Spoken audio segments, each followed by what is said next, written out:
Assalamualaikum warahmatullahi wabarakatuh. Di sini saya akan menjelaskan dua contoh soal dan satu teorema mengenai transformasi. Contoh 1.17. Diberikan sebuah lingkaran dengan jari-jari R dan pusat titik A pada bidang Euclid. Ditetapkan relasi T sebagai berikut. Untuk setiap P elemen V, TP yang merupakan transformasi P itu sama dengan Hi, sehingga AP dikali AHI sama dengan R kuadrat. Kita disuruh membuktikan apakah T suatu transformasi. Penyelesaiannya agar sampai kepada pemecahannya, kita lakukan seperti yang contoh sebelumnya, yaitu harus menyelidiki fungsi tersebut ke arah persyaratannya. Syarat yang pertama, T suatu fungsi dari V ke V. Dan syarat yang kedua, T suatu fungsi bijektif. Untuk membuktikan suatu fungsi bijektif, maka harus dibuktikan yang pertama, suatu fungsi itu adalah suatu fungsi kepada atau surjektif, dan suatu fungsi satu-satu atau injektif. Sekarang yang pertama, kita buktikan bahwa T suatu fungsi dari V ke V.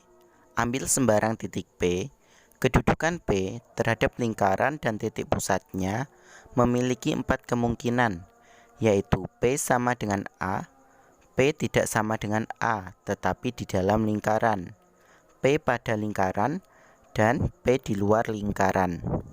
Untuk P sama dengan A, misalnya Hi sama dengan transformasi P sama dengan A, menjadi AA dikali AHI sama dengan R kuadrat, sehingga 0 dikali AHI sama dengan R kuadrat, sehingga diperoleh AHI sama dengan R kuadrat per 0. Hasilnya tidak dapat didefinisikan. Artinya apa? Artinya tak ada Hi sehingga AA kali AHI sama dengan R kuadrat. Hal ini berakibat bahwa apabila P sama dengan A, tak ada Hi elemen V, sehingga AP kali AHI sama dengan R kuadrat. Jadi T bukan fungsi dari V ke V. Karena salah satu syarat yang pertama, yaitu T suatu fungsi dari V ke V tidak terpenuhi, maka dapat disimpulkan bahwa T bukan suatu transformasi. Selanjutnya, contoh yang kedua, yaitu contoh 1.18. Ambil transformasi T1 yang ditetapkan sebagai berikut. Misalkan V bidang Euclid, sedangkan A suatu titik tertentu. T1 ditetapkan untuk setiap P elemen V. 1.1 jika P sama dengan A, T1 P sama dengan A. 1.2 jika P tidak sama dengan A, T1 P sama dengan P aksen. Dengan P aksen ini merupakan titik tengah ruas garis AP. Selanjutnya, kita ambil relasi T2 yang ditetapkan sebagai berikut. Misalnya, V bidang Euclid dan G suatu garis tertentu untuk setiap P elemen V. 2.1 jika P elemen G, T2 P sama dengan P, dan 2.2 jika P bukan elemen G, T2 P sama dengan P aksen. Dengan P aksen ini merupakan titik tengah dari ruas garis yang tegak lurus dari P ke G. Sekarang kita pertama harus menyelidiki, yaitu apakah T2 ini suatu transformasi, dan apakah T1 bundaran T2 itu sama dengan T2 bundaran T1. Untuk membuktikan bahwa T2 ini merupakan suatu transformasi, maka kita harus menunjukkan bahwa T2 ini fungsi dari V ke V. dan T2 merupakan fungsi bijektif. Untuk membuktikan bahwa T2 fungsi bijektif, maka kita harus membuktikan bahwa T2 adalah fungsi kepada atau fungsi subjektif dan T2 fungsi satu-satu atau fungsi injektif. Sekarang kita buktikan bahwa T2 merupakan fungsi dari V ke V. Berdasarkan 2.1 di mana X elemen V dan X elemen G, maka X tunggal dari X oleh T2. Berdasarkan titik 2.2 di mana X elemen V dan X bukan elemen G, ada tunggal garis tegak lurus kepada G melalui X. Hal inilah yang mengakibatkan tunggalnya titik tengah ruas garis tegak lurus dan dari X ke G.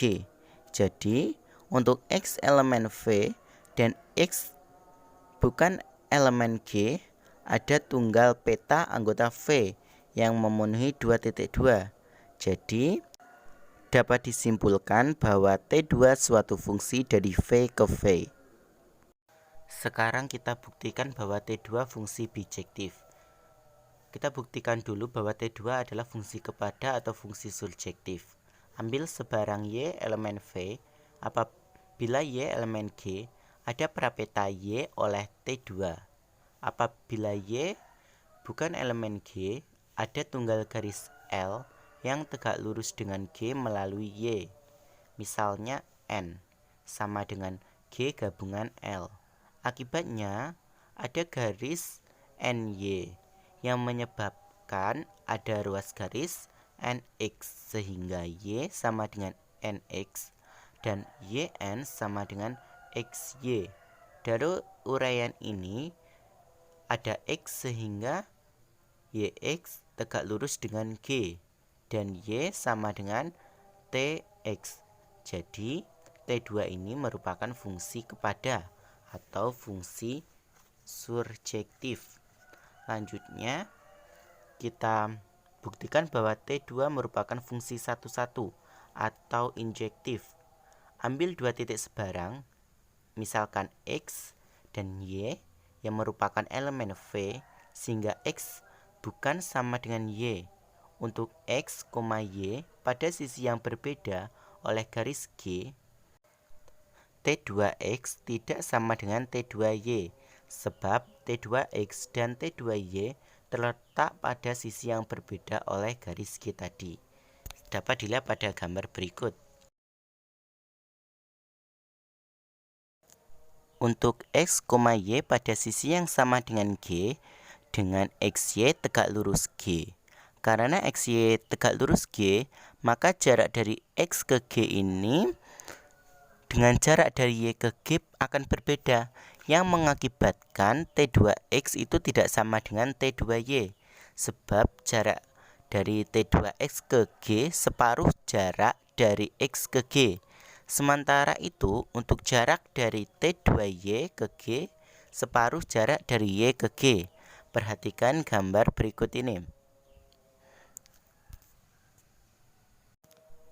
Untuk X, Y pada sisi yang sama dengan oleh G, maka XY tidak tegak lurus G.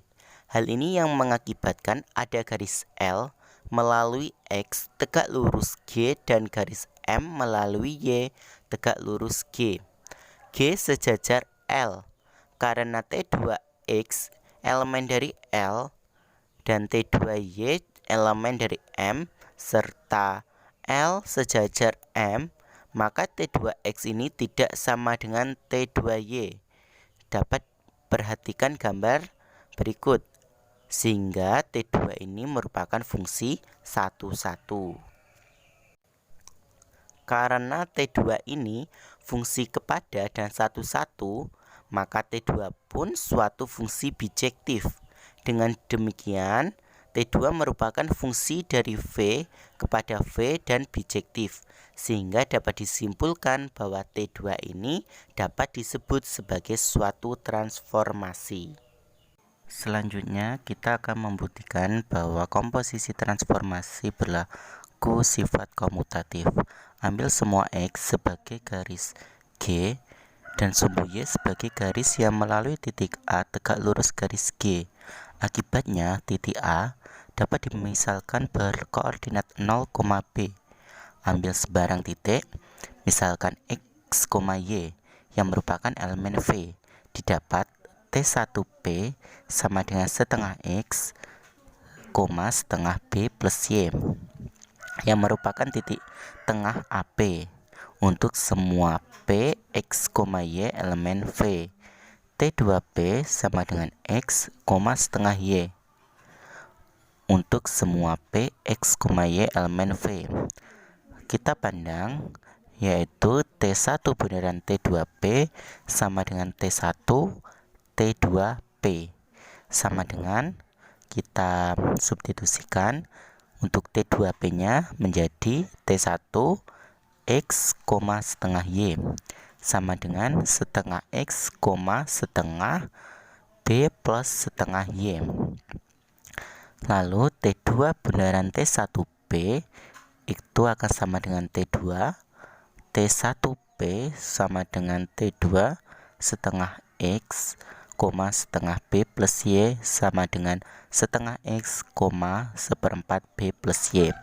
Jadi T1 bundaran T2P itu tidak sama dengan T2 bundaran T1P untuk semua P, X, Y elemen V.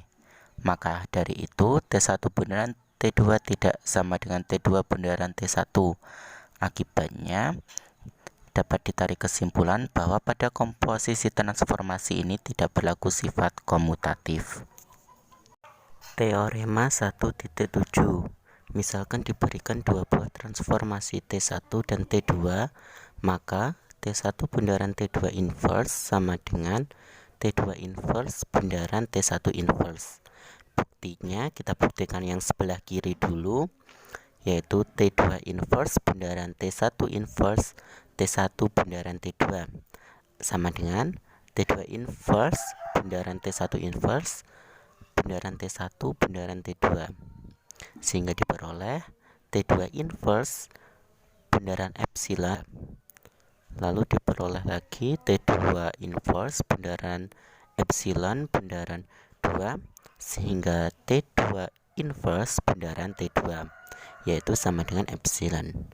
Dan untuk yang sebelah kanannya T1 bundaran T2, T2 inverse bundaran T1 inverse sama dengan T1 bundaran T2 bundaran T2 inverse bundaran T1 inverse. T1 sama dengan T1 bundaran epsilon bundaran T1 inverse sama dengan T1 bundaran epsilon bundaran T1 inverse sama dengan T1 bundaran T1 inverse, sehingga sama dengan epsilon.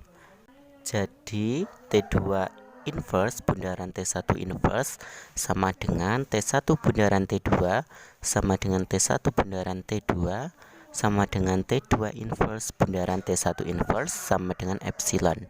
Maka T2 inverse bundaran T1 inverse merupakan balikan dari transformasi T1 bundaran T2.